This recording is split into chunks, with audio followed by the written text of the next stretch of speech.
गौरवपुर नामक राज्य में माधुरी नाम की एक लड़की रहा करती थी। उसका एक भाई भी था, लखन। दोनों भाई बहनों में बहुत प्रेम था। वो दोनों भाई बहन अपनी सौतेली माँ कैकई और सौतेली बहन रूपा के साथ रहा करते थे। वो दोनों माँ बेटी माधुरी को हर प्रकार का कष्ट देने की कोशिश किया करते थे। माधुरी की सौतेली बहन रूपा माधुरी जितनी खूबसूरत नहीं थी। रूपा का रंग सांवला था, जिस वजह से वो बदसूरत दिखती थी। इस वजह से कैकई माधुरी को और पसंद नहीं किया करती थी, क्योंकि वो उसकी बेटी से ज्यादा सुंदर थी। एक दिन कैकई माधुरी से कहती है, अरे माधुरी, मेरे लिए चाय लेकर आओ। जी माँ, अभी लेकर आई। ऐसा कहकर माधुरी जल्दी से कैकई के लिए चाय बनाकर लेकर आती है। माधुरी की सौतेली माँ को जादू टोना करना आता था। उस समय वो जादू कर रही थी। तभी माधुरी आवाज देती है, माँ, मैं आपके लिए चाय लेकर आ गई हूँ। ठीक है, वहाँ रख दो और यहाँ से दफा हो जाओ। ठीक है माँ। ऐसा कहकर माधुरी वहाँ से चली जाती है और उदास होकर अपने कमरे में बैठ जाती है। तभी वहाँ लखन आता है और माधुरी से कहता है, क्या हुआ दीदी, आप बड़ी उदास लग रही हो। नहीं नहीं लखन, कुछ नहीं हुआ है। दीदी, मुझे सब पता है, इसलिए आप मुझसे कुछ भी छुपाने की कोशिश मत करो। अब बताओ भी, क्या बात है। लखन, माँ हमसे दुर्व्यवहार क्यों करती है, जैसे कि हम उनके कोई नहीं लगते। अरे दीदी, आप माँ की बातों को दिल पर मत लो। मैं हूँ ना आपके साथ, आप चिंता मत करो। हाँ लखन, एक तुम ही तो मेरे अपने हो। तुम मेरे साथ हो तो मुझे कोई चिंता नहीं है। ऐसा कहकर माधुरी लखन को गले से लगा लेती है और फिर थोड़ी देर बाद घर के काम करने चली जाती है। उसकी सौतेली माँ और सौतेली बहन दोनों भाई बहनों से बहुत काम करवाते हैं और दोनों खुद सारा दिन आराम करते हैं। ऐसे ही कुछ दिन बीत जाते हैं। अब लखन दिन भर बाहर का काम कर करके थक चुका था, इसलिए अब दोनों भाई बहन वहाँ से भागने का फैसला करते हैं और उसी रात वो दोनों घर छोड़कर भाग निकलते हैं। भागते भागते वो दोनों जंगल में पहुँच जाते हैं और थक कर एक पेड़ के नीचे बैठ जाते हैं। जब सुबह होती है तो कैकई आवाज लगाकर माधुरी को बुलाती है, माधुरी, जल्दी से मेरी बेटी के लिए और मेरे लिए चाय बना कर लाओ। कैकई के चिल्लाने पर माधुरी के रूम से कोई आवाज नहीं आती। माधुरी, अरे ओ माधुरी, कहाँ मर गई। कैकई माधुरी का कमरा खोलती है तो देखती है कि वहाँ कोई नहीं है। अच्छा, तो ये दोनों मनहूस घर छोड़कर भाग गए हैं। कैकई जल्दी से अपने जादुई गोले में उन दोनों का पता लगाती है तो उसे पता चलता है कि माधुरी और लखन जंगल में सो रहे हैं। अच्छा, तो ये दोनों यहाँ जंगल में सो रहे हैं। अच्छा हुआ कि ये दोनों जंगल में चले गए। अब देखो कैसे मजा चखाती हूँ। ऐसा कहकर कैकई अपना जादू जंगल के पानी पर कर देती है। अब उन दोनों ने इस जंगल का पानी पिया तो वो दोनों मर जाएंगे। यहाँ माधुरी और लखन उठ जाते हैं। उठने के बाद वो देखते हैं कि वो जंगल में बहुत दूर तक पहुँच गए हैं। वो दोनों बहुत खुश होते हैं कि अब उन्हें कोई नहीं ढूंढ सकता था। थोड़ी दूर चलने के बाद लखन को बहुत तेज प्यास लगती है। फिर वो दोनों पानी पीने के लिए तालाब के पास पहुँचते हैं और लखन जैसे ही पानी पीने के लिए पानी हाथ में लेता है, तभी उस तालाब से आवाज आती है, हे बच्चे, इस तालाब का पानी तुम नहीं पी सकते। अगर तुमने पानी पी लिया तो तुम जानवर बन जाओगे। ये सुनकर माधुरी कहती है, भाई तुम इस तालाब का पानी मत पियो। तुमने सुना नहीं इस तालाब ने क्या कहा। उसकी बातें सुन लखन कुछ नहीं कहता और वहाँ से पानी ना पीकर अपनी बहन माधुरी के साथ आगे बढ़ जाता है। तभी थोड़ी ही दूर चलने के बाद लखन माधुरी से कहता है, दीदी, अब मुझसे और बर्दाश्त नहीं होता। अब मुझे आगे कोई तालाब मिला तो मैं उससे पानी जरूर पीऊंगा। मुझे सच में बहुत तेज प्यास लगी है। ठीक है भाई, आगे कोई तालाब मिला तो तुम पानी पी लेना। माधुरी और लखन बहुत देर तक जंगल में चलते रहते हैं। तभी उन्हें एक तालाब दिखाई देता है। लखन जल्दी से दौड़कर तालाब के पास जाता है और पानी पीने के लिए हाथ में पानी लेता है। तभी नदी से आवाज आती है, बच्चे रुको, अगर तुम इस नदी का पानी पियोगे तो तुम जंगली पशु बन जाओगे। ये सब सुनकर माधुरी लखन को पानी पीने से मना करती है, मगर इस बार लखन उसकी बात नहीं मानता और वो पानी पी लेता है। पानी पीते ही लखन एक खरगोश में बदल जाता है। वो खुद को खरगोश बना देख बहुत दुखी होता है। माधुरी कहती है, भाई मैंने तुमसे कहा था ना कि पानी मत पियो, मगर तुमने नहीं सुना। अब सुनो, तुम मुझे छोड़कर कहीं मत जाना। यहाँ जंगल में बहुत भयानक पशु होंगे, तुम्हारी जान को खतरा हो सकता है। ये सब सुनकर खरगोश बना लखन रोने लगता है। तभी कुछ देर चलने के बाद माधुरी को एक झोपड़ी दिखाई देती है, जिसमें रहने का कुछ सामान तो होता है, मगर उस झोपड़ी में कोई नहीं रहता था। ये देख माधुरी लखन से कहती है, भाई अब हम यहीं रहेंगे, हमारे लिए इससे अच्छी जगह कोई नहीं होगी। ये सुनकर खरगोश अपनी गर्दन हिलाकर हामी भरता है और बोलने की कोशिश करता है। हाँ दीदी। खरगोश को बोलता देख माधुरी बहुत खुश होती है और उसे गले से लगा लेती है। अब वो दोनों वहीं रहने लगते हैं। वो लोग जंगल में घूमते हैं और जंगल से ही कुछ खाने पीने के लिए लेकर आते हैं और उसी से अपना गुजारा चलाते हैं। ऐसे ही बहुत दिन बीत जाते हैं,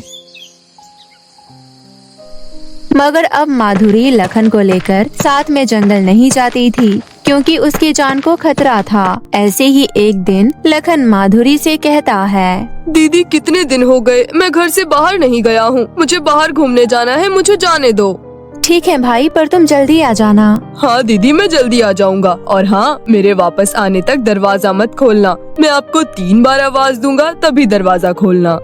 ठीक है भाई, तुम मेरा कितना ख्याल रखते हो। लखन वहाँ से दौड़ते हुए जंगल में चला जाता है। बहुत दिनों बाद जंगल में घूमने के कारण लखन बहुत खुश था। वो बहुत सुंदर दिख रहा था। उसका शरीर बिल्कुल दूध की तरह चमक रहा था।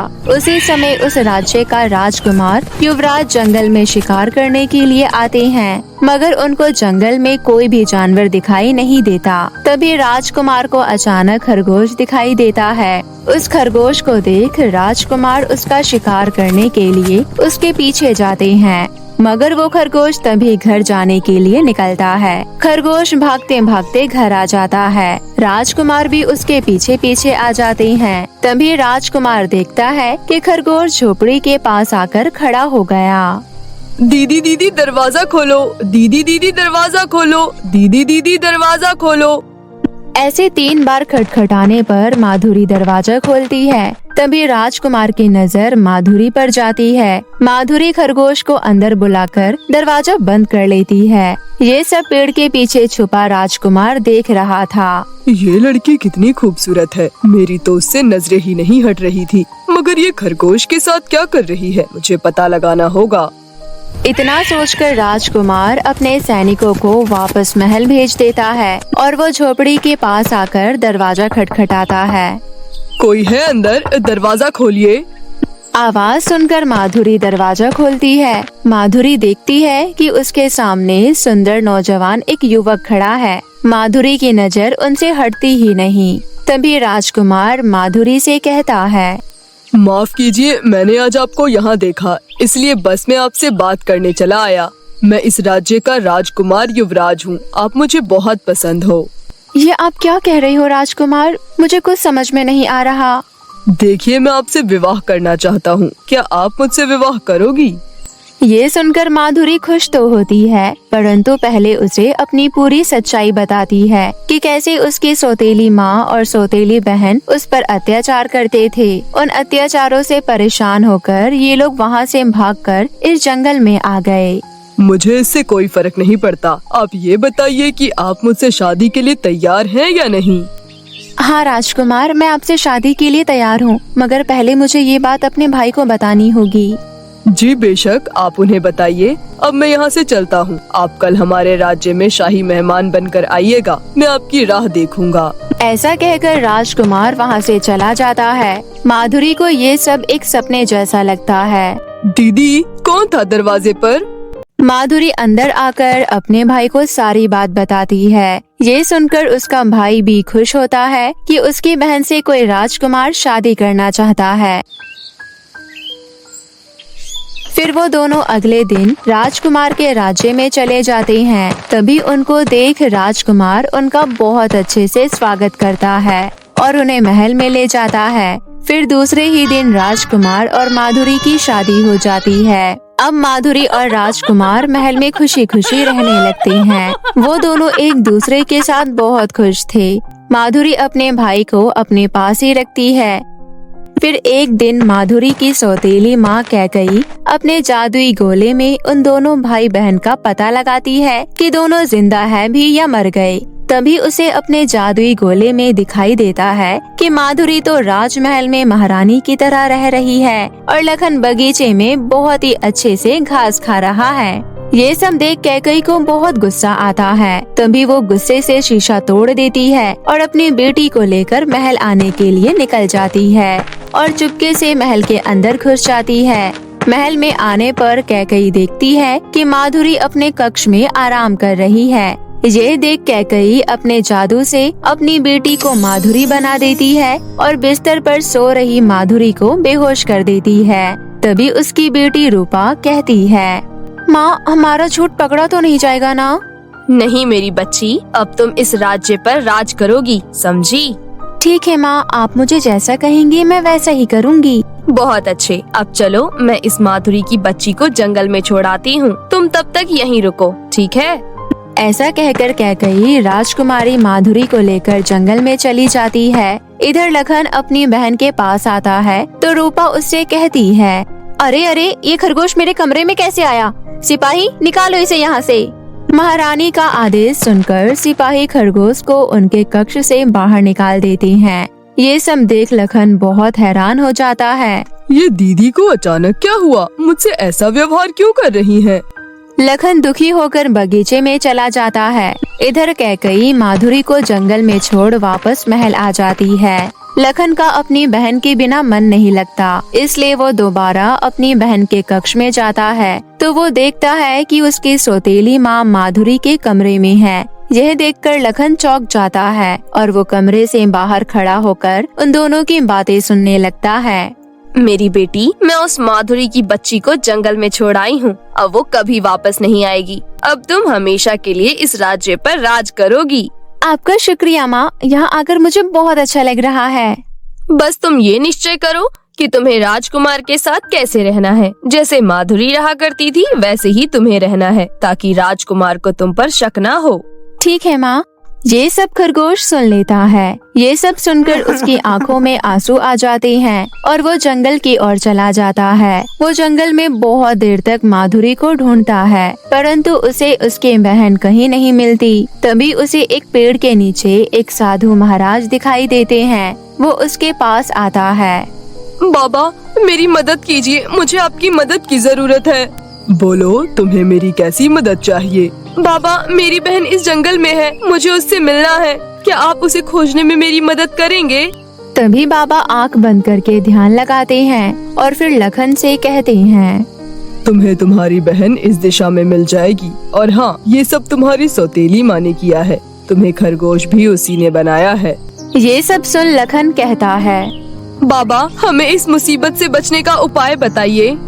ये लो जल। जब तुम्हारी सौतेली माँ तुम्हारे सामने आएगी तो उस पर ये जल छिड़क देना, तब उसकी सारी शक्तियाँ नष्ट हो जाएगी और तुम पहले की तरह इंसान बन जाओगे। तुम जल्दी से इस दिशा की ओर जाओ और अपनी बहन को लेकर जल्दी राजमहल पहुँचो। ऐसा कहकर बाबा खरगोश के गले में जल का बोतल बांध देते हैं। फिर खरगोश बाबा के बताए हुए दिशा की ओर जाता है। उसे कुछ देर चलने के बाद अपनी बहन दिखाई देती है। खरगोश जल्दी से अपनी बहन के पास पहुंचता है। दीदी तुम ठीक हो ना? हाँ भाई मैं ठीक हूँ, तुम्हें पता है? दीदी आपको कुछ भी कहने की जरूरत नहीं है, मुझे सब कुछ पता है। अब जल्दी से आप मेरे साथ राजमहल में चलो। मुझे साधु महाराज ने ये जल दिया है, इससे हम अपनी सौतेली माँ की सारी बुरी शक्तियों को नष्ट कर सकते हैं। फिर मैं वापस अपने असली रूप में आ जाऊंगा। उधर राजकुमार जब अपने कक्ष में जाता है तो उसे राजकुमारी सोई हुई दिखाई देती है। तो वो दासी से पूछता है, अरे ये राजकुमारी को क्या हुआ है? ये सोई हुई क्यों है? राजकुमार, महारानी को थोड़ा अच्छा नहीं लग रहा है, इसलिए वो सोई हुई है। उनके उठ जाने पर मैं आपको बुला लूंगी। ठीक है, फिर इन्हें आराम करने दीजिए। ऐसा कहकर राजकुमार कमरे से चला जाता है। इधर माधुरी और लखन महल पहुंच जाते हैं। राजकुमारी माधुरी दासी के रूप में महल में प्रवेश करती है ताकि उसे कोई पहचान न सके। थोड़ी देर बाद माधुरी और लखन चुपके से राजमहल के कमरे में चले जाते हैं और माधुरी कहती है, राजकुमार मैं आ गई। राजकुमार माधुरी को दासी के कपड़े पहना देख उससे कहता है, राजकुमारी आप ऐसे दासी वाले कपड़े में क्या कर रही हैं? राजकुमार मेरी सौतेली माँ ने यहाँ आकर मुझ पर जादू करके मुझे जंगल में छोड़ दिया था और यहाँ वो और उसकी बेटी आकर रह रही है। ये सब सुन राजकुमार को बहुत गुस्सा आता है और मंत्रियों से कहता है, अभी के अभी सभी मंत्रियों को बुलाया जाए। राजकुमार का आदेश मिलते ही सभी मंत्री दरबार में उपस्थित हो जाते हैं। तभी राजकुमार राजकुमारी के साथ दरबार में आता है और नकली राजकुमारी और उनकी माँ को बुलाने का आदेश देता है। थोड़ी ही देर में नकली राजकुमारी और उसकी माँ वहाँ आ जाते हैं। कैकई जब माधुरी को राजकुमार के साथ खड़ा देखती है तो उसे बहुत गुस्सा आता है। राजकुमार कहता है, इन दोनों को अभी के अभी बंदी बना लिया जाए और कारावास में डाल दिया जाए। तुम क्या मुझे बंदी बनाओगे? मैं कभी किसी के हाथ नहीं आती। अब मैं इस माधुरी की बच्ची को नहीं छोड़ूंगी। इतना बोलकर कैकई कुछ मंत्र पढ़ती है। इससे पहले कि वो माधुरी पर कुछ करे, माधुरी पहले ही वो जल कैकई के ऊपर छिड़क देती है। तभी उस जल के प्रभाव से कैकई का सारा जादू काम करना बंद कर देता है। तभी राज्य के सिपाही दोनों माँ बेटी को कारावास में बंद कर देते हैं। ये सब देख राजकुमार और राजकुमारी खुश होते हैं। उस जल के प्रभाव से कैकई की सारी बुरी शक्तियाँ नष्ट हो जाती है। उसी के साथ लखन भी अपने असली रूप में आ जाता है। ये सब देख सभी बहुत खुश हो जाते हैं। अब सब बहुत खुशी खुशी रहने लगते हैं।